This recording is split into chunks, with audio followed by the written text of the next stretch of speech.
What's up, everybody? How's it going? Thank you for tuning into the show once again. I'm your host, MJ, and as of course you can tell from the title, we're going to be talking about and discussing about the new movie Conjuring 3, The Devil Made Me Do It. So before we go into it real quick, because I'm going to make this upload very brief, straight to the point, I just want to point out some couple of things and key pointers about this film, which will be premiering. The release date is June 4th, 2021. Which that will be next week. But before we go in, I want to point. I thought there's something that I thought was very strange and very odd, and I want to point out to you guys. I don't know if you guys noticed this.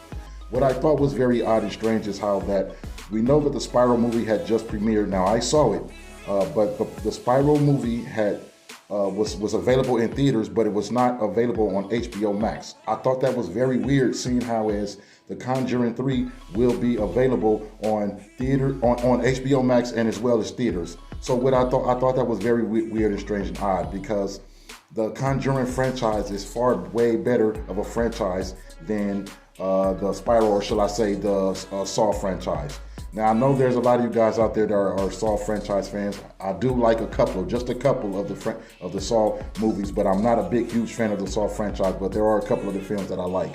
But as I said, I still think, arguably and undisputably, that the Conjuring franchise is a far better franchise, so I could not understand how come the Spiral movie wasn't available on HBO Max. I thought that was just something for you guys to know. But anyway, let's get going. So, as I said, as we all know, that the Conjuring 3 is finally coming. I remember I've been asking for over like 2 years, when was the next Conjuring film was going to be coming out. I was waiting to see the next Conjuring film, because as we all know that the Insidious films were coming out, and as well as the Annabelle films was coming out. But I'm a huge fan of all three franchises, but still the Conjuring is my most favorite one out of the three franchises. Now, once again, I like all three franchises, Conjuring, Annabelle, and Insidious, but the Conjuring was my most favorite one. But as I said, I've been waiting for the Conjuring 3 for a minute. I've been wondering, okay, when are they going to come with a new Conjuring movie? But now that they brought it, and it's good to see. Now, as I said, the release date is scheduled for June 4th, 2021. And if there's any changes to that, I'm pretty sure they will update and let us know. But I doubt if it will be a change, seeing how the film will be dropping in theaters and on HBO Max next week.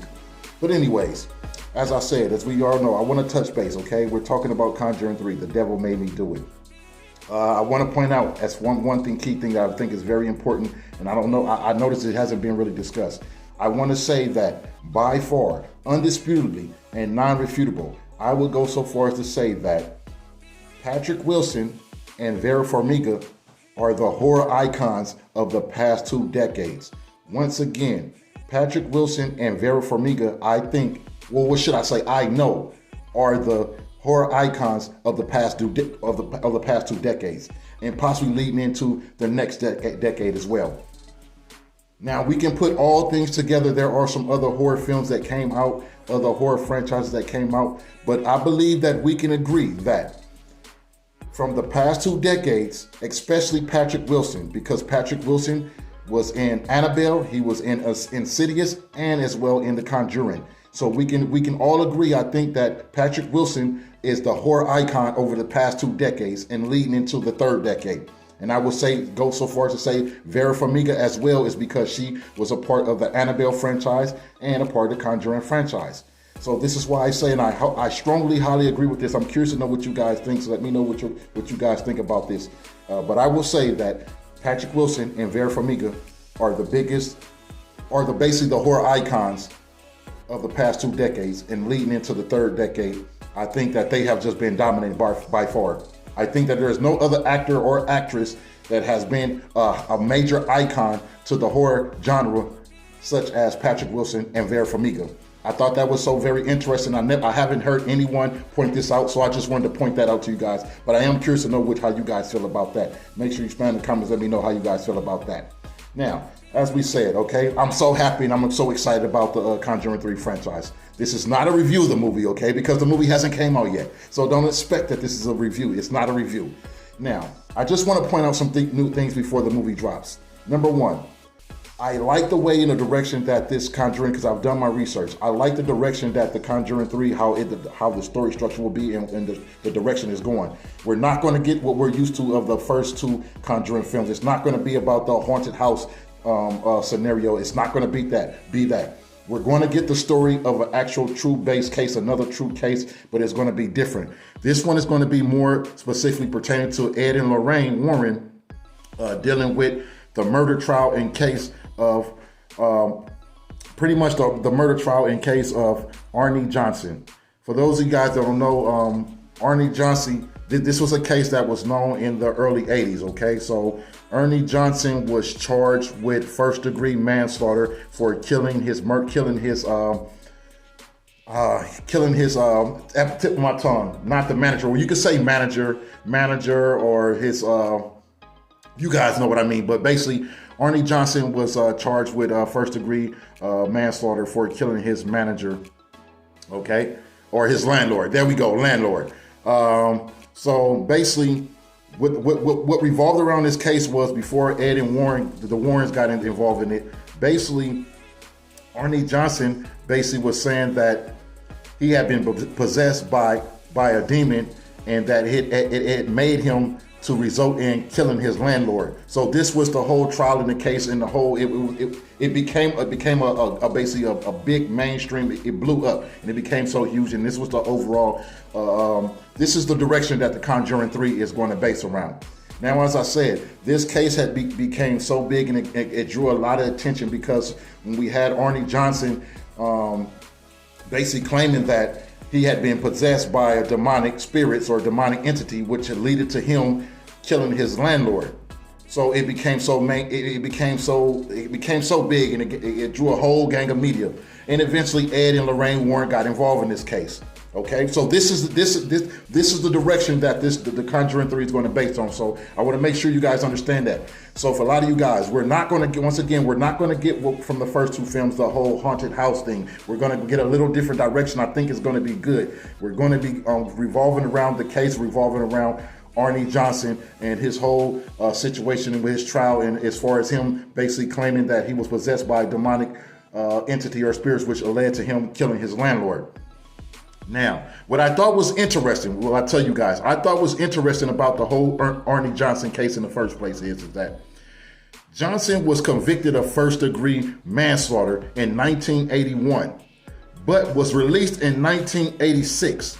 I thought that was very odd and strange, seeing how as his sentence was 10 to 20 years.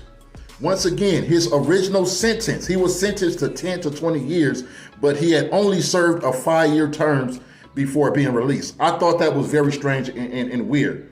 Now, this is why I say, personally, I think that this particular film, Conjuring 3, I think is very important, especially when we're talking about reality in the real world, because we had situations where we saw some gruesome deaths, whether it was on the news, television, everything, where a certain type of deaths, we thought it was just so mysterious. I could count how many times we saw certain cases in real life that were unsolved mysteries or whatever, etc., that we thought, man, this was so strange and odd. Like, what could possess a person to do this?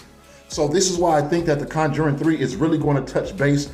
It's going to touch base at home, and it's going to touch a lot of people, because it's going to show us that certain things like this are possible, okay? Because, you know, a lot of people, when you have people talk about, oh, I was possessed, or I think demons are hunting me, most percentage of people don't take things like this serious, but I think that people should take things like this serious. So just to give you guys the backstory, this is the backstory of the Conjuring 3. Now, I want to point out some key pointers at you guys before I wrap this video up. My number one key point is, I'm curious to know, will Ed and Lorraine, or will one of them, Ed or Lorraine, die in the Conjuring 3? That's the big question I have. Will Ed or Lorraine Warren die in this film? Will they both survive, or will one of them die, or will they both die? I'm curious to know that.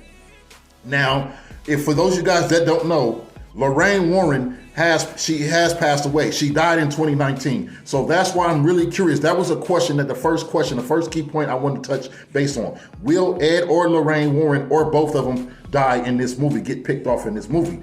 Seeing how as Lorraine Warren actually passed away in 2019. So I'm curious to know, is one of them or Lorraine going to pass away, or going to die or get picked off in the Conjuring 3?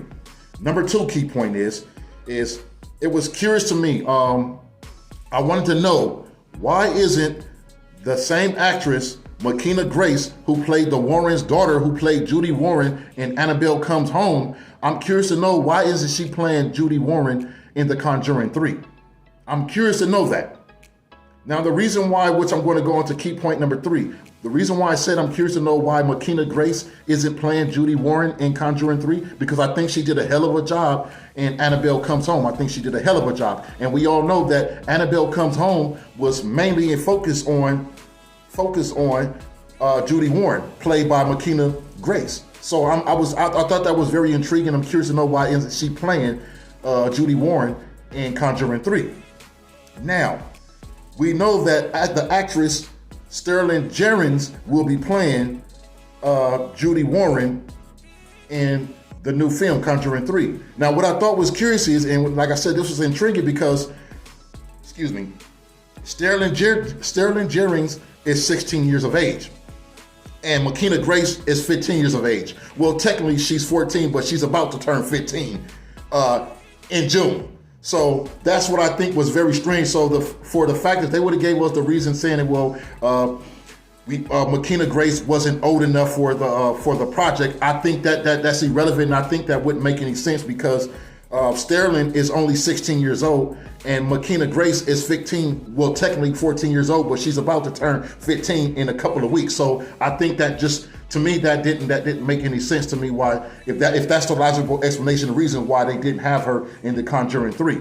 Because as I said, I thought that Makina Grace did a hell of a job in the Annabelle Comes Home. So I was curious and wondering why didn't they put her in the Conjuring 3 playing Judy Warren, because I think that she did a hell of a job, and I think that she just basically would have fit perfectly with it. And this is nothing against Sterling Jerrings, okay? She's a good actress too, okay? So she's been in a couple of decent projects. So, but I'm just really curious to that, and I really think that they should have kept Makina Grace in this film and actually implemented her into Conjuring 3, seeing how as Annabelle Comes Home was mainly focused on Judy Warren, played by Makina Grace. I thought that was very intriguing, okay? And another key point I want to point out to you guys is did you guys know that the movie premieres in the same month that Makina Grace was born? This what goes back to my third key point is I want to know why isn't Makina Grace playing Judy Warren in the Conjuring 3, seeing how as the movie is premiering in the same damn month that Makina is born. I thought that was just something weird and intriguing. But that's pretty much what I want to touch base on, you guys. I just wanted to give you guys an overall summary of my thoughts of the new Conjuring movie that is set to premiere in theaters and as well on HBOMax next week on June 4th, 2021. I will be going to see it, but I'm not sure if I will be going to the theaters. I haven't been to the theaters in over 5 months. With me as a huge fan of movies and television entertainment and just horror, major horror fan in general, I haven't had a movie that would make me want to go to theaters yet.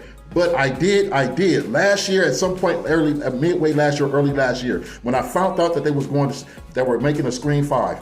I had made my decision that I would not be going back to theaters until Scream 5 comes out, and that's when I will be going to theaters. So I'm looking forward to that. But anyways, as I said, I will be peeping this film out, and I will be doing a review of the film after I watch it. I will be doing a thorough critique of the film. But as I said, I just wanted to give you guys a quick little, update and point out some key points about the film. So for those of you guys that think that the Conjuring 3 is just going to pertain to, and the backstory is going to pertain to about the whole haunted house thing, I just want to let you guys know that that's not going to be how the direction of the Conjuring 3 is going to go. As well, also, I wanted to point out those key factors that I told you guys, those key factors, those key points about will Ed or Lorraine die in this movie, in Conjuring 3.